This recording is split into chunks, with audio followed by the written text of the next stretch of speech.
नमस्कार, आप देख रहे हैं कैपिटल टीवी बिहार। मैं हूं आपके साथ सृष्टि शाह। बिहार में पिछले कुछ हफ्तों से बना सियासी और प्रशासनिक गतिरोध अब एक नए मोड़ पर आ गया है।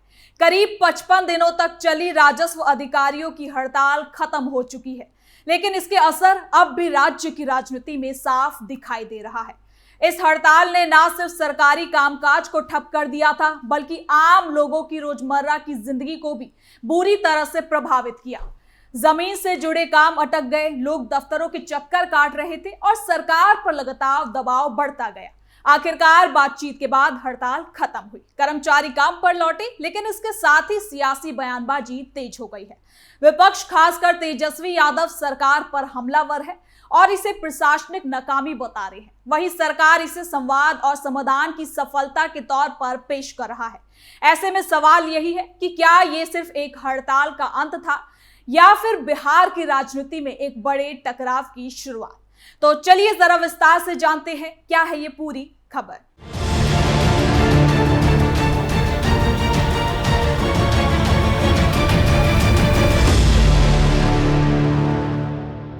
बिहार में बीते कुछ हफ्तों से जो हालात बने, उन्होंने प्रशासन से लेकर राजनीतिक तक हर स्तर पर हलचल मचा दी। करीब 55 दिनों तक चली राजस्व अधिकारियों की हड़ताल ने न सिर्फ सरकारी कामकाज को ठप किया था, बल्कि आम लोगों की जिंदगी पर भी इसका असर साफ साफ देखने को मिल रहा था। और अब जब ये हड़ताल खत्म हो चुकी है तो एक तरफ राहत की सांस ली जा रही है, वहीं दूसरी तरफ इस पूरे घटनाक्रम ने सियासी माहौल को और ज्यादा गर्मा दिया है।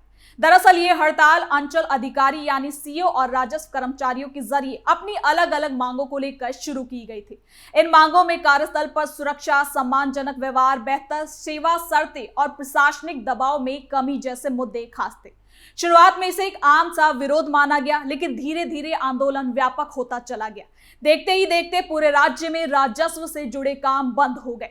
इसके साथ ही अब ये कैसे खत्म हुआ, सम्राट चौधरी ने क्या कुछ ऐलान किया और तेजस्वी यादव क्या कुछ कह रहे हैं, जानते हैं इस रिपोर्ट में। सरकार कर्मचारी समझौता, कामकाज फिर शुरू, दाखिल खारिज, जमीन का म्यूटेशन, परिमार्जन, सर्वे और जमीन विवादों के निपटारे जैसे जरूरी काम पूरी तरह से रुक गए।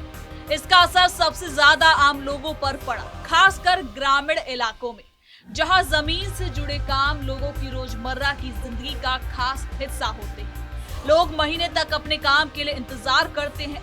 कई मामलों में कोर्ट कचहरी की प्रक्रिया भी प्रभावित हुई है। शहरों में भी हालात अलग नहीं थे। लोग बार बार दफ्तरों के चक्कर काट रहे हैं, लेकिन समाधान नहीं मिला। इससे जनता में नाराजगी बढ़ने लगी और धीरे धीरे ये नाराजगी शहर के खिलाफ दबाव में बदलने लगी। सरकार के सामने चुनौती थी कि वो इस स्थिति को जल्द से जल्द एक बार फिर से सामान्य करे। लेकिन शुरुआत में सरकार ने इस हड़ताल को सख्ती से लेने का रास्ता अपनाया। कुछ कर्मचारियों के खिलाफ अनुशासनात्मक कार्रवाई की गई, कई को निलंबित भी कर दिया गया। हालांकि ये रणनीति ज्यादा कारगर साबित नहीं, बल्कि इससे कर्मचारियों का आक्रोश और ज्यादा बढ़ गया। हड़ताल और लंबी खिंचने लगी। ऐसे में सरकार को अपनी रणनीति बदलनी पड़ी। सख्ती के साथ साथ बातचीत का रास्ता अपनाना पड़ा। कई दौर की बातचीत हुई और आखिर में सरकार और कर्मचारियों के बीच सहमति बनने लगी। हड़ताल पर सियासत तेज, सत्ता वर्सेस विपक्ष आमने सामने। सरकार ने कुछ अहम फैसले लिए, जिनमें सबसे बड़ा फैसला था निलंबित कर्मचारियों को राहत देना।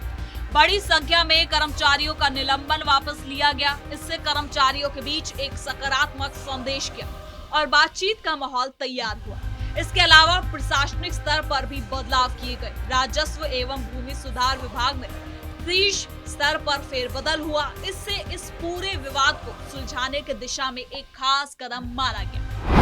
राजस्व हड़ताल खत्म, 55 दिन बाद राहत। इन फैसलों के बाद कर्मचारियों ने हड़ताल खत्म करने का ऐलान किया और करीब 55 दिन के बाद वो अपने अपने दफ्तरों में लौट आए। जैसे ही कामकाज शुरू हुआ, सरकारी दफ्तरों में लंबित फाइलों का आभार सामने आया।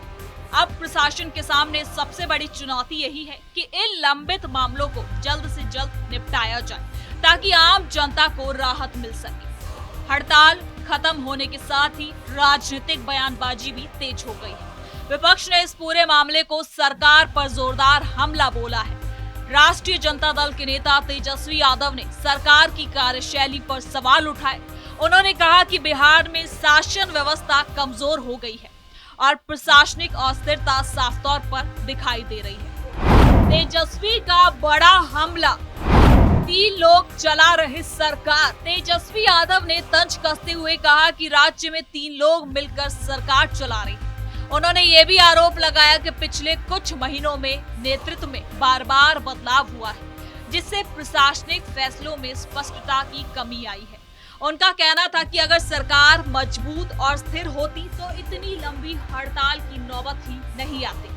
विपक्ष का ये भी आरोप है कि सरकार ने शुरुआत में इस मुद्दे को गंभीरता से नहीं लिया। अगर समय रहते कर्मचारियों से संवाद किया जाता तो स्थिति इतनी नहीं बिगड़ती। 55 दिनों तक आम लोग परेशान रहे, लेकिन सरकार ने देर से कदम उठाए और जब दबाव बढ़ गया तब जाकर फैसला लिया गया। दूसरी तरफ सत्ता पक्ष ने इन आरोपों को सिरे से खारिज कर दिया है। सरकार का कहना है कि ये एक जटिल प्रशासनिक मामला था जिसे सुलझाने में समय लगा, लेकिन आखिर में बातचीत के जरिए ही समाधान निकाला जा सका है।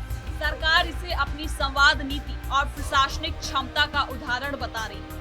सरकार के मुताबिक लोकतंत्र में इस तरह के विवाद बातचीत से ही सुलझते हैं और इस मामले में भी वही हुआ। सरकार ये भी कहना चाहती है कि कर्मचारियों की कई मांगों पर सकारात्मक रुख अपनाया गया है और आने वाले समय में ऐसी स्थिति दोबारा न आए, इसके लिए भी कदम उठाए जाएंगे। इस पूरे मामले ने प्रशासनिक व्यवस्था पर भी कई गंभीर सवाल खड़े कर दिए हैं। सबसे बड़ा सवाल यही है कि क्या सिस्टम इतना मजबूत है कि वो इस तरह की लंबी हड़तालों से निपट सके, या फिर इसमें व्यापक सुधार की जरूरत है, क्योंकि एक हड़ताल ने पूरे राज्य के कामकाज को लगभग ठप कर दिया। जानकारों का मानना है कि जमीनी स्तर पर काम करने वाले अधिकारियों की भूमिका बेहद खास होती है। अगर वही नाराज होंगे, असंतुष्ट होंगे, तो उसका असर सीधे जनता पर पड़ेगा। इसलिए सरकार को ऐसे मामलों में समय रहते हस्तक्षेप करना चाहिए और कर्मचारियों के साथ लगातार संवाद भी बनाए रखना चाहिए। इस मामले में एक और अहम पहलू ये भी है कि प्रशासनिक जवाबदेही का जिस तरह से विभाग के शीर्ष अधिकारियों का तबादला किया गया, उसने कई सवाल खड़े किए। क्या ये फैसला हड़ताल खत्म कराने के दबाव में लिया गया, या फिर ये एक जरूरी प्रशासनिक सुधार था? इस पर राजनीतिक बहस भी जारी है। राजनीतिक नजरिए से देखें तो ये मुद्दा आने वाले समय में और ज्यादा गर्मा सकता है। विपक्ष इसे सरकार की विफलता के तौर पर पेश करेगा, जबकि सरकार इसे अपनी उपलब्धि बताएगी। यानी ये मुद्दा अब सिर्फ प्रशासनिक नहीं बल्कि पूरी तरह से राजनीतिक रंग ले चुका है। बिहार की राजनीति पहले से ही काफी सक्रिय और आक्रामक हो गई है। ऐसे में ये मामला दोनों पक्षों के लिए एक बड़ा मुद्दा बन गया है। अब आने वाले दिनों में ये देखना होगा कि सरकार इस स्थिति को आखिर कैसे संभालती है और विपक्ष इसे किस तरह से जनता के सामने पेश करता है। साथ ही साथ आपको ये भी बता दें कि आम जनता के नजरिए से भी फिलहाल राहत की बात तो जरूर है, लेकिन उनके रुके हुए काम को फिर से शुरू कराना सरकार के लिए एक चुनौती थी। इसके साथ ही ये उम्मीद भी बनी हुई है कि आने वाले समय में ऐसे हालात दोबारा ना बने।